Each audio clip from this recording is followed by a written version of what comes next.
ખૂબ લાંબો સમય ચાલતી સત્તાનું દુષ્પરિણામ શું આવી શકે? સમાજ પર કે નાગરિકોના માનસ પર એની શું અસર થાય? શું કામ આપણા વડીલો એવું કહેતા કે અતિ સર્વત્ર વર્જ્યતે, અથવા એવું કહેતા કે અતિની ગતિ ન હોય? તો અતિની ગતિ ન હોય એ ચિત્ર તમારે સમજવું હોય તો ગુજરાતની રાજનીતિ તમને સમજાવશે. નમસ્કાર, આપની સાથે હું દેવાંશી.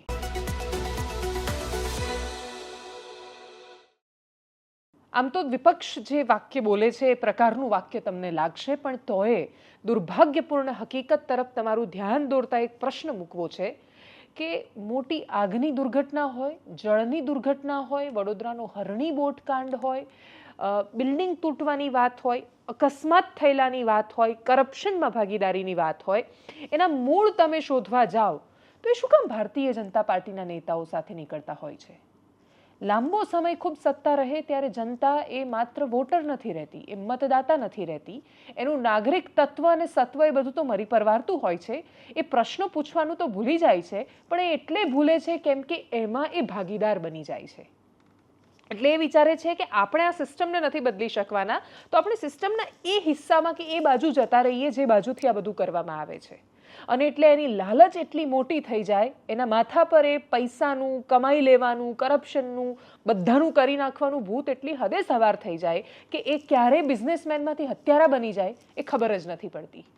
ડીસાના બ્લાસ્ટની વાત કરી રહી છું, અને જે અપેક્ષિત હતું, જેને ખૂબ બધા લોકો બહુ આમ શંકાથી જોઈ રહ્યા હતા કે એક વ્યક્તિ કે જેની પાસે ગોડાઉનની પરમિશન હોય, પરવાનગી હોય, એ કેવી રીતે આખી ફેક્ટરી ઊભી કરી નાખે? આ નિર્ણય કરવા માટે તમારા મનમાં કેટલી ખતરનાક એબ્સોલ્યુટ પાવરવાળી સત્તા હોવી જોઈએ? તમને કેવું લાગતું હશે? માણસ મનથી કેટલો ભ્રમિત થયેલો હશે કે એણે એવું વિચાર્યું હશે કે નહીં, હું કોઈ જ પરવાનગી વગર ફટાકડા બનાવી શકું છું, આ બોમ્બ બનાવવાની વાત છે, અને લિટરલી ત્યાં બોમ્બ જ બને. ખાલી એ ફૂટે ઓછા ને એમાં ઓછા વિસ્ફોટક હોય, ફરક એટલો જ છે. પણ એ જ્યારે એનું રો મટીરિયલ ફૂટે ત્યારે તો એ બોમ્બ જેવા ઘાતક સાબિત થાય, અને એટલે જ એમાં એક્સપ્લોઝિવની પરવાનગી લેવાની હોય. આટલી સરળ વાત જેના ભેજામાં ન ઘૂસી એવા દીપક મોહનાણી એ ભારતીય જનતા પાર્ટીનો નેતા છે. 7 વર્ષ પહેલા એ ભારતીય જનતા પાર્ટીના યુવા મોરચામાં મંત્રી પણ હતો, અને એના પછી એ સતત સમય નહોતો આપી શકતો પાર્ટીને, એટલે પાર્ટી એને એ પદ પરથી હટાવ્યો હતો. એ વ્યક્તિ આ ફેક્ટરી સાથે જોડાયેલો માલિક છે. અને આવું જ્યારે થાય ત્યારે એ પ્રશ્ન ભારતીય જનતા પાર્ટીને આવે, એ વિપક્ષ પૂછે, એ પત્રકાર પૂછે કે એ જનતા પૂછે, એ પૂછાવવું એટલે જોઈએ કે તમે ગમે તેને જે આવે એને આવી જાઓ, ભાઈ આવી જાઓ. ચૂંટણી આવે ખેસ પહેરી દો, વોટ જોઈએ છે અમને, વોટ મળ જોઈએ અમને, ચહેરાવો જોઈએ અમને, માહોલ જોઈએ, એના પછી કોઈ પણ છે આવી જાઓ. અને એટલે જે સવાલ પૂછાય છે ને કે કોઈ પણ આરોપી હોય તમે એને એ રીતે ખેસ પહેરાવો છો, અને પછી પૂર્વ નાયબ મુખ્યમંત્રી નીતિનભાઈ પટેલ જાહેરમાં કહી ચૂક્યા છે કે અમારે ત્યાં આવે એટલે એ ગંગામાં ડૂબકી લગાવે એમ પવિત્ર થઈ જાય છે. એ પવિત્ર નથી થતો, એના પાપ તમે ધોઈ કાઢો છો એ વસ્તુ અલગ છે. તમારી આખી સિસ્ટમ, આખી વ્યવસ્થા લાગી જાય છે એ પાપ ધોવા માટે, ને પછી એ પાપ એક દિવસ એવા માથે અને છાપરે ચડીને પોકારે છે કે એવી અવસ્થામાં આવે છે કે કોઈ દિવસ ધોવાઈ જ ન શકે. એટલે આ દીપકના માથે જે 21 મોતનું પાપ લખાયું એ ધોવાશે કોઈ દિવસ? અને એનું લાંછન એ ખાલી એક વ્યક્તિને કે ફેક્ટરી માલિકને નથી લાગતું, એ તો આખી વ્યવસ્થાને લાગે છે. એ તો સરકારને એવા ચહેરાઓને લાગે છે, એ ચહેરાઓ આ દુર્ઘટનાઓ જોઈને ખુશ નહીં થતા હોય. મુખ્યમંત્રી ભૂપેન્દ્ર પટેલને જઈને પૂછો, એ ઘટના જ્યારે આવી સાંભળતા હશે ત્યારે એમના મનમાં શું સ્થિતિ થતી હશે? એમના મનમાં એ થતું હશે ને કે એમના કાર્યકાળમાં આ બધું શું કામ એમના ભાગે આવી રહ્યું છે? એમને પણ તો એ પ્રશ્ન થતો હશે કે આટલું બધું થઈ ગયું અને નીચે કોઈને કંઈ ખબર ન પડી. આટલું અંધાધૂંધીવાળું વાતાવરણ જો પેદા થશે રાજ્યમાં, તો એ રાજ્યમાં ક્યારે કયો નાગરિક અસુરક્ષિત છે એની આપણે કલ્પના કરી છે? જે પુલ પરથી આપણે જઈએ છીએ, એ પુલમાં કોને કેટલા ટકા ગયા એ તો દુર્ઘટના પછી પૂછવાની વાત આવે છે. પણ એ પુલ જ્યારે તૂટી પડે તો એ વખતે એ પુલ થોડું એવું પૂછીને તૂટે છે કે તમે ત્યાં કોણ કોણ છો એ પુલ પર? હું તૂટું? તમે અચ્છા માત્ર ગરીબ છે તો હું તૂટું છું, બાકી નથી તૂટતું, એવું નથી થતું. એ તો ટીઆરપી ગેમ ઝોનમાં આગ લાગે છે કે મોરબીનો ઝૂલતો પુલ તૂટે છે ત્યારે એ ના જાતિ પૂછે છે ના ધર્મ પૂછે છે, એ તો તૂટે છે ને માણસો મરે છે. આ વખતે મધ્યપ્રદેશના છે એટલે સંવેદનાઓ તમારી ઓછી છે, તમે એમને ઓળખતા નથી, એ લોકો ક્યાં રહે છે તમને નથી ખબર, એડ્રેસ તમને એમના નથી ખબર, અને એટલે કદાચ તમારી સંવેદનાઓને એટલું બધું એ સ્પર્શી નથી શક્યું. પણ પ્રશ્ન તો અતિશય દુર્ભાગ્યપૂર્ણ છે, કેમ કે અહીંયા એ લાશોની લાઈનો નથી લાગી, એને તો પોટલામાં બાંધીને મોકલવી પડી છે. કેટલાય માંસના ટુકડાઓ છે એમ ખેતરોમાં આજુબાજુ જઈને પડ્યા છે. આવી દુર્ઘટનાઓ થાય, એસઆઈટીની તપાસ થઈ છે ને એસઆઈટી આમાં જ્યારે કાર્યવાહી કરશે ત્યારે આની સામે ગુનો પણ દાખલ થશે. પણ આ વ્યક્તિ આખી જિંદગી, કેમ કે આમાં તો માનવ વધનો ગુનો લાગે, બહુ જ સરળ છે આમાં કે શા અપરાધ માનવ વધનો ગુનો લાગે આમાં, કેમ કે 21 માણસો કોઈ જ પરવાનગી, બીજું ગોડાઉનની પરવાનગી એ પોલીસે તો રિન્યુ નથી કરી. એક પ્રશ્ન થયો હતો ને કે આજુબાજુના કોઈ જ માણસોએ કેમ પ્રશ્ન નહીં કર્યો હોય, કેમ એમણે પોલીસને જઈને નહીં કહ્યું હોય કે અહીંયા આવું ચાલી રહ્યું છે, કેમ કે એમને ભરોસો હશે કે અમે ગમે તેટલી ફરિયાદો કરીશું કોઈનું કંઈ નહીં થાય. જ્યાં સુધી કોઈ મોટી દુર્ઘટના ન થાય ત્યાં સુધી કોઈનું કશું થતું જ નથી. ટૂંકમાં આ સિસ્ટમમાં એટલો દમ જ નથી કે કોઈનું કશું ઉખાડી શકે જ્યાં સુધી મોટી દુર્ઘટના ન થાય.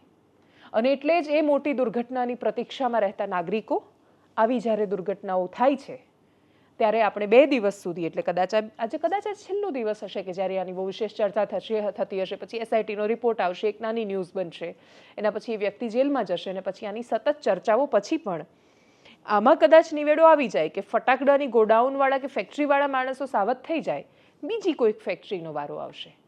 આનાથી GIDCમાં ધડો નહીં લેવાય કે આપણે ત્યાં શ્રમિકો જે કામ કરી રહ્યા છે એની સુરક્ષાનો પણ આપણે વિચાર કરવો જોઈએ. આ વિષય પર દેશની સંસદમાં પણ અવાજ ઉઠ્યો છે અને છૂટો છવાયો ક્યાંય પણ જો વિપક્ષનો અવાજ વધેલો હોય તો એની અસર પણ દેખાય છે કે આવા મુદ્દાઓ દેશની સંસદમાં જાય છે. બનાસકાંઠામાં કોંગ્રેસના સાંસદ છે ગેનીબેન ઠાકોર, અને એટલે જ એમણે આ વિષય પર વાત કરી છે દેશની સંસદમાં પણ. શું બોલ્યા સાંભળીએ. ડીસા तहसील के एक पटाखे के गोडाउन में आग लगने से 20 से अधिक निर्दोष श्रमिकों की मौत हो गई तथा 7 की हालत गंभीर बनी हुई है. महोदय, 20 में से 19 श्रमिक मध्य प्रदेश से गुजरात में रोजगार के लिए आए थे और अपनी जान गंवा बैठे. मैं इस घटना में मृतक व्यक्तियों की आत्मा की शांति के लिए ईश्वर से प्रार्थना करती हूँ तथा इनके परिवारजनों के प्रति अपनी संवेदना व्यक्त करती हूँ. गंभीर रूप में घायल श्रमिकों को जल्द से जल्द स्वस्थ होने हेतु ईश्वर से प्रार्थना करती हूँ और केंद्र एवं राज्य सरकार से मांग करती हूँ कि मृतकों के परिवार के लिए 5-5 लाख रुपए. मैडम 1 मिनट, आपका स्टेट का है. नहीं, मात्र 1 मिनट कंक्लूड करिए. कर दे दी. मृतकों को परिवारजनों को 5-5 लाख रुपया सहायता राशि प्रदान किया जाए. વાત કરીએ બીજા એક નેતાની, ડેડિયાપાડાના ધારાસભ્ય ચૈતર વસાવાની. ડેડિયાપાડામાં તમે છેક આગળ જાઓ, વિંધ્યાચળના દેવી છે, વિંધ્યના દેવી દેવમોગરા માતાજીનું ત્યાં ખૂબ સુંદર મંદિર આવેલું છે. એટલું અતિશય સુંદર સ્થાનક છે. ગુજરાત સરકારે પણ ખાસી એવી ગ્રાન્ટ આપેલી છે. મહારાષ્ટ્રમાંથી ને મધ્યપ્રદેશમાંથી અને ગુજરાતના આદિવાસી વિસ્તારોમાંથી ખૂબ શ્રદ્ધાથી માણસો ત્યાં જાય છે, માનતા માનવા જાય. તમને અલગ જ પ્રકારની સંસ્કૃતિના દ્રશ્યો ત્યાં જોવા મળે. આજુબાજુનું વાતાવરણ પણ એકદમ દિવ્ય અને પવિત્ર છે. તમે રસ્તા ઉપર થઈને જાઓ દેવમોગરા તો તમને ખબર પડે કે પ્રકૃતિનો વૈભવ કોને કહેવાય. એટલે આમ જોવા જઈએ તો અતિશય ગરીબ પ્રદેશ કહેવાય, પણ તમે ત્યાં જઈને પ્રાકૃતિક સંપદાને જુઓ તો તમને એવું લાગે કે આનાથી સમૃદ્ધ પ્રદેશ કયો હોઈ શકે. એટલો સુંદર એ વિસ્તાર છે.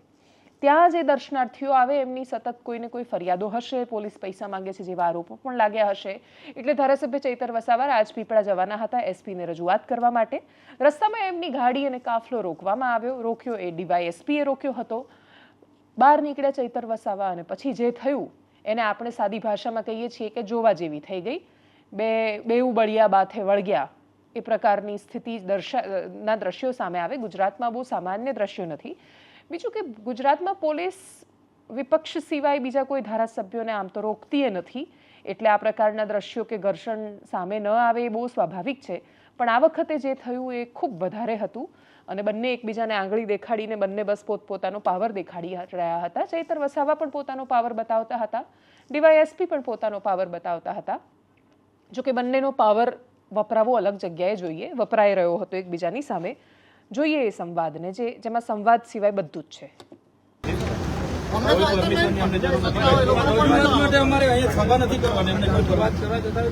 અમારે કોઈ તમારી પરમિશનની જરૂર નથી. તમારી કોઈ પરમિશનની મને જરૂર નથી. વાત બંધ કરો. હા પહેલી કરો. હું કાયદો તોડું છું, મારા પર FIR કરો. હા કરી નાખો. બસ હા કરી નાખો.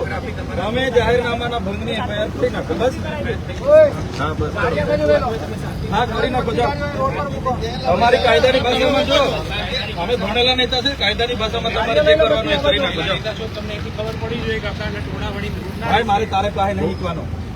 હા બસ મારી ગાડી નહીં રોક ભાઈ. ના ના ના વાત નહીં કરવાની. તમે અટકાવેલા છે, અમે તમે અટકાવેલા, અમે અમારી રીતે બેઠા છીએ. હા એવી રીતના વાત નહીં કરવાની. તમને કોણે કીધું? હું ધારાસભ્ય છું, મને અટકાવવાનું તમારા પર લેખિતમાં હોય તો બતાવો. હા તો અટકાવેલા છે તો જીવાજીબી કરીએ છીએ. અમને તમારી હવારમાં તમારું મોડું જવાનું અમને શોખ નથી ભાઈ. ના ના જો ભાઈ એ શર્મા સભ્યતાથી વાત કરો. તમે અહીંયા અમારી ગાડી અટકાવી છે એટલે અમે બેઠા. આવી રીતના આંગળી નીચે મૂકો. આંગળી નહીં, ના ના આંગળી નહીં, રિસ્પેક્ટ થી વાત કરો. હાથ નીચે ભાઈ, ઓ ભાઈ હાથ નીચે, હાથ નીચે ને ધીરે અવાજ ધીરે, હાથ નીચે. બોલો તમે વાત કરો, ચાલો સાઈડ કરો, બોલો બોલો. સારું ચાલો બધા બેહો ગાડીમાં, ચાલો બેહો ગાડીમાં, રોકે નથી, ચાલો બેહો ગાડીમાં. ગુજરાતના બાકીના સમાચાર વિશે વાત કરતા પહેલા દેશની સંસદ તમને બતાવવી છે. વકફ બિલ લોકસભામાંથી પસાર થઈ ગયું છે. ખૂબ તીવ્ર ઉગ્ર બધી જ પ્રકારની ચર્ચાઓ થઈ. મણિપુરમાં રાષ્ટ્રપતિ શાસન લાગુ થઈ ગયું છે. પ્રધાનમંત્રી બ્રિમ્સ્ટેક સમિટમાં છે અને ડોનાલ્ડ ટ્રમ્પે ટેરિફની જાહેરાત કરી દીધી છે. અને રેસિપ્રોકલ ટેરિફ જે કહેતા હતા એટલે આપણે 52% લગાડીએ છીએ તો આપણા પર 26% લગાડ્યો છે. ચાઇના જે લગાડે છે એના કરતાં એમના પર અડધો લગાડ્યો છે. એટલે જે જેવું કરે છે એની સાથે બધાને ડિસ્કાઉન્ટ આપ્યા છે. ચીન અને જાપાનની ડોનાલ્ડ ટ્રમ્પે પ્રશંસા પણ કરી છે. અને એટલે જ વકફ પર આવતા પહેલાં ભારતીય શેર માર્કેટ પર વકફથી બહુ વિશેષ એ બિલથી અસર થાય ન થાય, સમાજ પર બહુ મોટી અસર થતી હોય છે એની, પણ માર્કેટ પર નિફ્ટીના શેર્સ પર તો અસર કરે છે ડોનાલ્ડ ટ્રમ્પનું નિવેદન. અને એટલે જ સાંભળીએ રાષ્ટ્રપતિ ડોનાલ્ડ ટ્રમ્પને શું કહ્યું છે એમણે ટેરિફ પર. Japan, 46%. They would charge us 46% and much higher for certain items like cars, little items like cars. 46%, we're charging them 24%. India, very, very tough, very, very tough. The Prime Minister just left, and he's a great friend of mine, but I said, you're a friend of mine, but you're not treating us right. They charge us 52%. You have to understand, we charge them almost nothing for years and years and decades. And it was only 7 years ago when I came in, we started with China and charged them. We took in hundreds of billions of dollars from China in tariffs. And they understood, honestly. President Xi understood. He said, look, I understand. And the other countries, and they all understand. We're going to have to go through a little tough love, maybe. But they all understand. They're ripping us off and they understood it. આ મળેલા ડિસ્કાઉન્ટની વચ્ચે ભારતીય માર્કેટને એવું સમજાવવામાં તો આવ્યું છે કે આની આપણા બિઝનેસ પર બહુ વિશેષ અસર નથી થવાની અને એટલે જ સાવ ખરાબ પ્રતિસાદ એમણે નથી આપ્યો. એ સારા સમાચાર છે કે માર્કેટ સાવ નથી તૂટી પડ્યું, થોડું થોડું ઘટ્યું છે. એટલે તૂટી નથી પડ્યું એ સારા સમાચાર છે. એટલે ડેમેજમાં ઓછું ડેમેજ જે પ્રકારની સ્થિતિ છે. દેશની સંસદમાં અમિત શાહ કાલે જ્યારે અસદુદ્દીન ઓવૈસીને જવાબ આપતા હતા ત્યારે એમણે ખૂબ આક્રમકતા, પણ માત્ર આક્રમકતા નહીં સ્પષ્ટતા સાથે કહ્યું. કેમ કે અસદુદ્દીન ઓવૈસી જે શૈલીમાં બોલતા હતા એમનો કહેવાનો મતલબ અર્ક એ નીકળતો હતો કે માઇનોરિટીઝ આ કાનૂનને નહીં માને.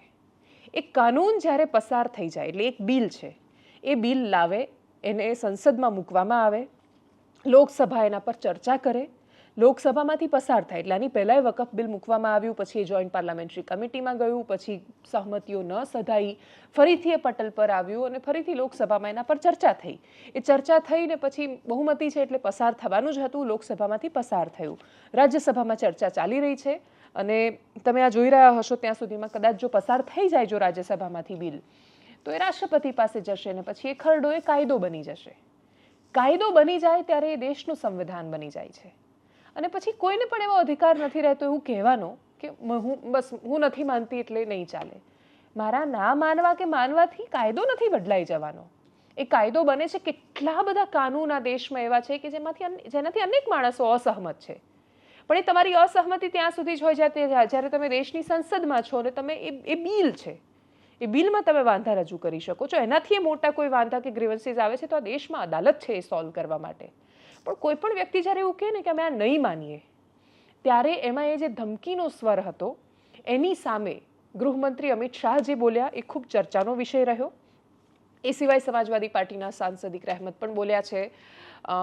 રાજ્યસભામાં પણ ખૂબ વિશેષ ચર્ચા થઈ છે. જેપી નડ્ડા બોલ્યા છે. વિપક્ષના નેતાઓ રાજ્યસભામાં ખૂબ આક્રમક હોય છે અને રાજ્યસભામાં ભારતીય જનતા પાર્ટી માટે એટલું સરળ નથી હોતું પોતાના તરફી માહોલ બનાવી રાખવો, કેમ કે રાજ્યસભામાં આંકડા માટે બહુમતી હોવા છતાં પણ વિપક્ષનું જોર, વર્ચસ્વ અને પ્રભુત્વ ખાસું વધારે છે.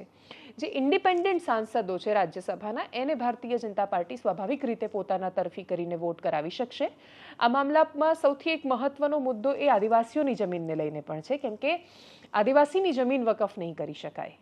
એક મહત્વનો મુદ્દો એ છે કે એક નોન મુસ્લિમ છે એ વકફ નહીં કરી શકે સામાન્ય રીતે. એટલે એના પર ખાસી ચર્ચા થઈને એના પર પણ પ્રશ્ન થયો કે કોઈ પણ માણસ એ મુસ્લિમ હોય અને ઈચ્છે તો એ હિન્દુ મંદિરને દાન આપી શકે છે, એના પર કોઈ નીતિ નિયમ કે પછી એના પર પ્રતિબંધો નથી. તો કોઈ હિન્દુ છે અને એણે જો વકફ કરવું છે, એણે પોતાની સંપત્તિ દાન કરવી છે, તો એમાં કોઈને શું વાંધો હોઈ શકે? એ તો બધાનો અધિકાર છે કે મારી સંપત્તિ હું ઈચ્છું એને દાન કરું, પણ એના પર પણ આના પછી પ્રતિબંધ લાગવાનો છે. ને એટલે જ જો કે કેટલા લોકો વકફ કરતા હતા અને કેટલી અસર થાય એ પણ તો બહુ મહત્વનો મુદ્દો છે. અને એટલે જ નોન મુસ્લિમે કેટલું વકફ કર્યું, કેવી રીતે કર્યું, એનું આ મહત્વનું કારણ તુષ્ટિકરણનું એક માધ્યમ ન બની જાય એ પણ એનો ઉદ્દેશ્ય એક હોઈ શકે છે. આ કલ્યાણ કરે છે કે પછી સરકારના હાથની કઠપૂતળી બની જાય છે? અત્યાર સુધી એમ પણ એ અમુક લોકોના હાથની તો કઠપૂતળી રહ્યું છે, પણ હવે એ કઠપૂતળી કોના હાથમાં રહે છે કે પછી ખરેખર એ સમુદાયનું કલ્યાણ કરી શકે છે એ તો સમય બતાવશે. હાલ તો જે ચર્ચાઓ થઈ રાજ્યસભામાં અને ગઈકાલે અમિત શાહ જે લોકસભામાં બોલ્યા, કરીએ એના પર નજર. અને વલસાડના સાંસદ ધવલ પટેલ આદિવાસીના મુદ્દા પર પણ બોલ્યા છે, એમને પણ સાંભળીએ. हिस्ट्री को पढ़ेंगे तो महात्मा गांधी उस वक्त के व्हाइट अफ्रीका में सफेद फार्म अफ्रीका के कानून को महात्मा गांधी ने कहा था कि ये मेरा कॉन्शियंस इसको मानता नहीं, मैं इस कानून को कबूल नहीं करता हूं. तो महात्मा गांधी ने क्या किया, उन्होंने उस कानून को फाड़ दिया. तो मैं गांधी की तरह इस कानून को फाड़ता हूं. ये अनकॉन्स्टिट्यूशनल है सर. इस देश में झगड़े पैदा करने का काम बीजेपी करना चाहती है मस्जिद और मंदिर के नाम पर. इसीलिए मैं इसका कंडेम करता हूं और मैं आपसे गुजारिश करता हूं कि मैंने अपने 10 अमेंडमेंट दी है, आप इसको कबूल करिए सर. मुझे बोलने का मौका दीजिए और उस पर डिवीजन का मैं डिमांड भी करूंगा. Thank you sir. कानून को स्वीकार नहीं करेगी. क्या धमकाना चाहते हो भाई? संसद का कानून है, सबको स्वीकार करना पड़ेगा. मान्यवर, मुझे ये बताओ कि अभी अभी फैशन है संविधान लहराने की. ये संविधान के हिसाब से सरकार का या किसी भी निजी संस्था का कोई भी फैसला मान्यवर कायदे की कोर्ट से बाहर कैसे हो सकता है? कोई भी फैसला हो, ये देश की अदालत वो फैसले तक रुचि नहीं रखेगी. नागरिक ग्रीवेंसेस लेकर कहां जाएंगे? जिसकी भूमि हड़प कर ली गई वो कहां जाएगा? ऐसा नहीं चलेगा. आपकी वोट बैंक के लिए आपने किया था, हम खारिज कर रहे हैं. ऐसा नहीं चलेगा. अदालत में जाइए, जिसको ग्रीवेंसेस है इधर और साइड से, और अदालत न्याय करेगी. न्याय के लिए तो अदालतें बनी है. और मान्यवर, यहां एक सदस्य ने कह दिया माइनॉरिटी इस कानून को स्वीकार नहीं करेगी. क्या धमकाना चाहते हो भाई? संसद का कानून है, सबको स्वीकार करना पड़ेगा. स्वीकार नहीं करेंगे मतलब क्या है? कैसे बोल सकते हैं कोई हम कानून को स्वीकार नहीं करेंगे? ये कानून भारत सरकार का है, हर एक पर बंधन करता होगा और इसको स्वीकार करना पड़ेगा. 2013 में वक्त पे यूजर जो आपने प्रावधान डाला, उसके बाद 1970 से एक केस चल रहा था दिल्ली के अंदर में हमारा सीजीओ कॉम्प्लेक्स है, पार्लियामेंट बिल्डिंग है, कई प्रॉपर्टीज है.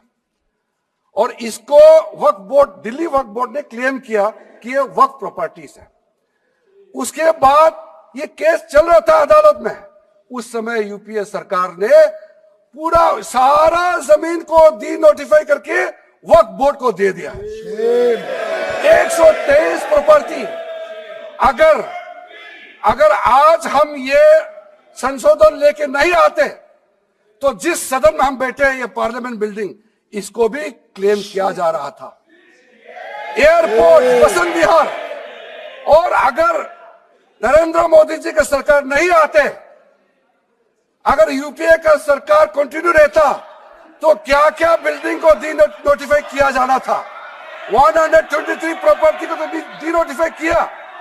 मैं रिकॉर्ड में कह रहा हूं, अपने मन से कुछ नहीं कह रहा हूं, मैं ऑफिशियल रिकॉर्ड का बात बता रहा हूं अध्यक्ष महोदय। પૂરી સરકાર એનડીએ અને સહયોગી દળને હું ખૂબ ખૂબ ધન્યવાદ અને શુભકામના આપવા માંગુ છું કે આ ઐતિહાસિક બિલના લીધે કરોડો ગરીબ લોકોના મહિલાઓનો ફાયદા થવાના છે અને એની સાથે ખાસ કરીને નરેન્દ્ર મોદી સાહેબને હું ધન્યવાદ કહેવા માંગુ છું કે આ ઐતિહાસિક બિલમાં જે અમારો આદિવાસી જનજાતિ ક્ષેત્ર છે શેડ્યુલ 5 અને શેડ્યુલ 6 જેમાં સૌથી વધારે વકફે જમીનનો કબજો અમારી આદિવાસીની જમીનનો કબજો છે ઝારખંડ હો બિહાર હો ઓડિશા હો વેસ્ટ બેંગોલ હોય ગુજરાત હોય મહારાષ્ટ્ર હોય કે પછી રાજસ્થાન હોય ત્યાં જમીનનો અવૈધ કબજો વકફવાળાએ અમારા આદિવાસીને કર્યો તો એના માટે કાલે એમેન્ડમેન્ટ લાવીને શેડ્યુલ 5 અને શેડ્યુલ 6 એટલે જે અમારી આદિવાસીની જમીન છે એને આ વકફ ત્યાં ક્રિએટ કરી જ ના શકે ને વકફ હવે કોઈ પણ જમીનનો અવૈધ કબજો અમારા જનજાતિ આદિવાસી ક્ષેત્રમાં નહીં કરી શકે એનું પ્રાવધાન લાવીને બિલમાં ઇન્ક્લુડ કર્યું એના માટે હું નરેન્દ્ર મોદી સાહેબ અને ગૃહમંત્રી અમિત શાહ સાહેબને ખૂબ ખૂબ ધન્યવાદ આપવા માંગુ છું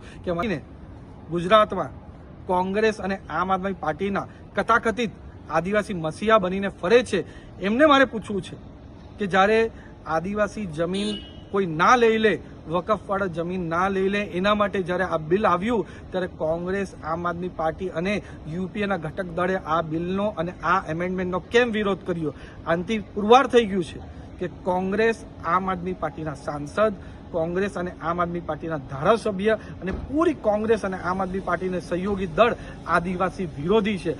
કોંગ્રેસ ખૂબ આક્રમકતાથી પોતાના રાષ્ટ્રીય અધિવેશનની અને આખા દેશમાં કોંગ્રેસને પુનર્જીવિત કરવાનો પ્રયત્ન કરી રહી છે। કોંગ્રેસ જે અત્યાર સુધી સંગઠનની બાબતમાં સાવ નિરાશાજનક અવસ્થામાં દેખાતી હતી, રાહુલ ગાંધી જેમના માટે સતત એવી ફરિયાદો ઉઠતી હતી કે ભાઈ મળતા જ નથી, એટલે અર્જુનભાઈ મોઢવાડિયા ભારતીય જનતા પાર્ટીમાં ગયા તો એમની પણ એ જ ફરિયાદ હતી કે સમય માંગીને થાક્યો, રાહુલ ગાંધીએ મળવાનો સમય પણ ન આપ્યો, તો જો મારા નેતા મને મળતા નથી તો બાકીની બધી સંભાવનાઓ કે ચર્ચાઓ શેષ બચતી નથી। અને એટલે હવે એ બધાની વચ્ચે કોંગ્રેસ કઈ રીતે સરસ પ્રયત્ન કરી રહી છે એનું ઉદાહરણ એ છે કે ગુજરાતમાં જેટલા પણ જિલ્લા પ્રમુખ છે એટલે જિલ્લા પ્રમુખો, મહાનગરના પ્રમુખો અને મહત્વના બાકીના નેતાઓ એમની સાથે રાહુલ ગાંધીએ મુલાકાત કરી છે દિલ્હીમાં। રાહુલ ગાંધી અને મલ્લિકાર્જુન ખડગે જે કોંગ્રેસના અધ્યક્ષ છે, રાષ્ટ્રીય અધ્યક્ષ, એ લોકોની સાથે મહત્વના ચહેરાઓની સાથે આ અધ્યક્ષોની મિટિંગ થઈ છે અને એના પછી રાષ્ટ્રીય અધિવેશન મળવા જઈ રહ્યું છે। આખા દેશના દરેક રાજ્યમાંથી પ્રમુખો સાથે મળવો, સંવાદ કરવો, એમની વાતો સાંભળવી અને એવી સંભાવનાઓ છે કે કોંગ્રેસ જિલ્લા પ્રમુખોને સંગઠનમાં નીચે એટલે જે આપણે એવું કહીએ છીએ કે સત્તાનું વિકેન્દ્રીકરણ, કે સત્તા માત્ર કોઈ એક જગ્યાએ કેન્દ્રિત નહીં, તમે જિલ્લામાં પાવર આપો, જિલ્લાના માણસને નક્કી કરવા દો કે એણે કોને રાખવા છે ને કોને કાઢવા છે, એટલી હદ સુધીની સત્તા આપવાની વાત થઈ રહી છે। આ સત્તા મળ્યા પછી કોંગ્રેસના એ જિલ્લા પ્રમુખો કેટલા ઓબ્જેક્ટિવ રહીને કામ કરી શકે છે, પોતાના અંગત વાંધા વચકા એમાં કાઢે છે કે પછી સારી રીતે કામ કરે છે, એના પર નજર રહેવાની છે। આગળ વાત ગુજરાતના એવા સમાચારની કરીએ જે જામનગરથી સામે આવ્યા હતા। જામનગરમાં સાંજ પડતાની સાથે જ એક વિડીયો સામે આવ્યો જેમાં એક હેલિકોપ્ટર ક્રેશ થતું દેખાઈ રહ્યું હતું। થોડી જ મિનિટોમાં ખબર પડી ગઈ। જામનગરના એસપી પ્રેમસુખ ડીલુએ પણ જાણકારી આપી અને એમાં એમણે કહ્યું કે એ એરફોર્સનું ફાઇટર પ્લેન હતું જે ક્રેશ થયું હતું। સમાચાર એ રીતે સામે આવ્યા કે એ કોઈ ગામ પર ક્રેશ થાય એવી સંભાવના હતી અને એટલે ગામ સદનસીબે બચી ગયું છે, પણ એ માત્ર સદનસીબે નહોતું બચ્યું। એમાં 2 પાયલટ હતા, એક પાયલટ બહાર નીકળી શક્યા, એમને તાત્કાલિક હોસ્પિટલમાં દાખલ કરવામાં આવ્યા। બીજા જે પાયલટ શહીદ થયા એ ઇન્ડિયન એરફોર્સના ફાઇટર પાયલટ હતા, એમનું નામ હતું સિદ્ધાર્થ યાદવ। સિદ્ધાર્થ યાદવની ઉંમર માત્ર 28 વર્ષની હતી, મૂળ રેવારીના વતની હતા અને હજી આ 23 માર્ચે એમની સગાઈ થઈ હતી। 28 વર્ષના જવાન ઇન્ડિયન એરફોર્સમાં પાયલટ છે, 23 માર્ચે હજી એમની સગાઈ થઈ છે। જો એ ઇન્ડિયન એરફોર્સની જગ્યાએ એ જે જેગુઆરનું ફાઇટર પ્લેન હતું એની જગ્યાએ બીજું કોઈ પણ વિમાન હોત અને એ આમ ગામ પર ક્રેશ થવાની અણી પર હોત અને પાયલટ પાસે ચોઇસ હોત કે કાં તો તમે પોતાને બચાવી લો અને કાં તો તમે ગામને બચાવી લો, કમર્શિયલ પાયલટ કે બીજું કોઈ પણ હોત તો એ શું કરતું? એની અંદરનો માણસ કેવો છે એના પર એ બહુ મોટો આધાર રાખે છે, પણ એ સેનામાં છે તો એ વાતની ગેરંટી છે કે એ પહેલા સિવિલિયન્સને બચાવશે। સિદ્ધાર્થ યાદવે પણ એ કર્યું। 28 વર્ષના ઇન્ડિયન એરફોર્સના એ પાયલટે પસંદ કર્યું પોતાના જીવ કરતાં વધારે એ ગામને બચાવવાનું અને ટેકનિકલ ગ્લિચ થઈ, ટેકનિકલ ખામી સર્જાઈ અને છતાંય જ્યાં સુધી એ નીચે ક્રેશ ન થયું ત્યાં સુધી એ છેક સુધી એને દોડતા રહ્યા પણ એને ગામ પર ન પડવા દીધું। ગામની સીમમાં ખેતરમાં એ હેલિકોપ્ટર ક્રેશ થયું, એ ફાઇટર પ્લેન ક્રેશ થયું અને એ શહીદ થયા। એમનો જે વિડીયો છે, એમની તસવીરો છે, જે ફોટો છે તમે જોઈ રહ્યા છો, એના પરથી પણ તમને સમજાશે કે 28 વર્ષની ઉંમરના એ યુવાન માટે આપણે બે તસવીરો એકસાથે આ દેશમાં જોઈએ છીએ.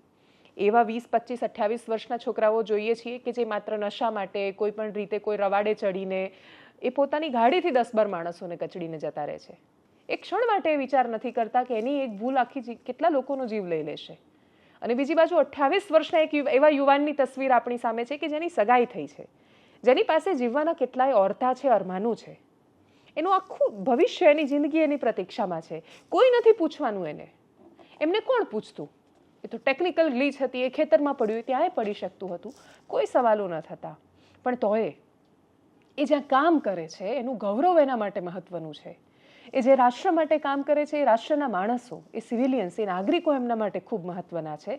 અને એટલે જે બહાર નથી નીકળતા એ પોતાની જાતને કુરબાન કરી દે છે. જ્યારે તમે આ કોઈ પણ પ્રકારના કિસ્સા જુઓ, ચારે બાજુથી લાલચો માથા પર ઉભરાય, કોઈ રસ્તો જ ન દેખાય, આપણને એવું લાગે ને કે આપણે આટલું કરપ્શન કરીને જ આમાંથી બચી શકીશું, અથવા ભલે આટલા લોકોનો જીવ જાય પણ મને આમાં વધારે પૈસા મળવાના છે.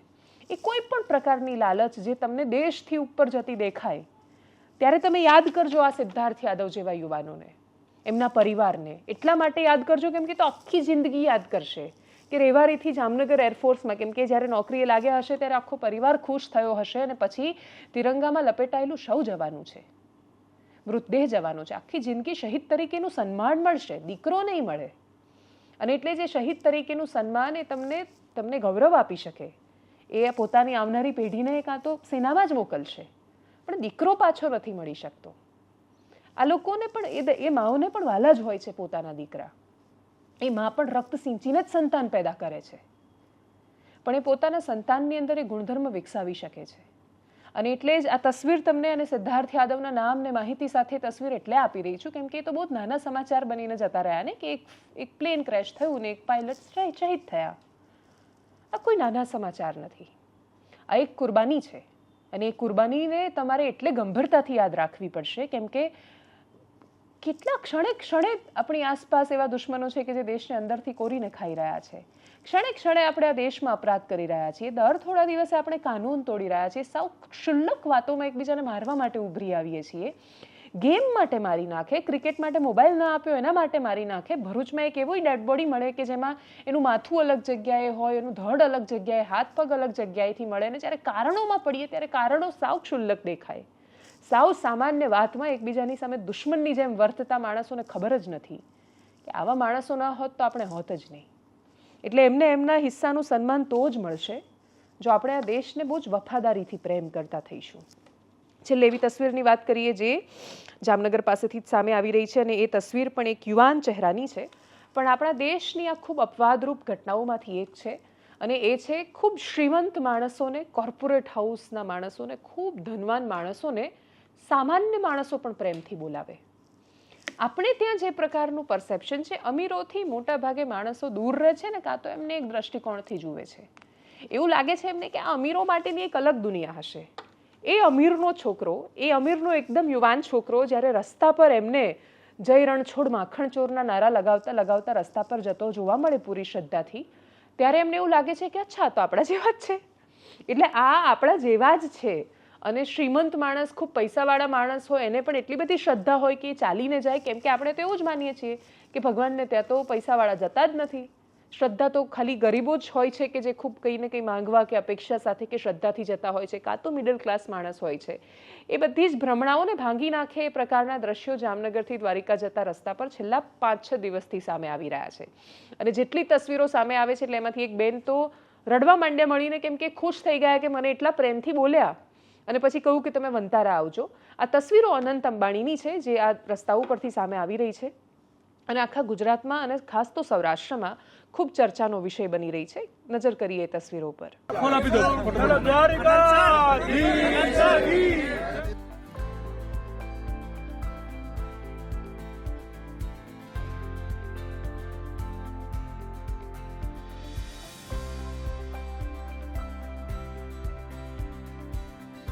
જય जन्म हरिभक्त का और देवता चित्तन धरई हनुमत से सर्व सुख करई संकट कटे मिले सब वीरा जो सुमिरे हनुमत बलवीरा जय जय जय हनुमान गोसाई कृपा करो गुरुदेव की। એનાલિસિસમાં અત્યારે બસ આટલું જ. જો આપ અમને યુટ્યુબ પર જોઈ રહ્યા છો તો સબસ્ક્રાઇબ કરો, ફેસબુક પર જોઈ રહ્યા છો તો ફોલો કરો, આપણા વિડીયોને શેર કરો અને સૌથી મહત્વની વાત, દેશના એવા નાગરિક તો આપણે બનીએ જ જેથી એવા જવાનો જે આપણા માટે કુરબાની લે છે, આપણા માટે કુરબાન કરી દે છે પોતાને, એમની કુરબાની એળે ન જાય. નમસ્કાર.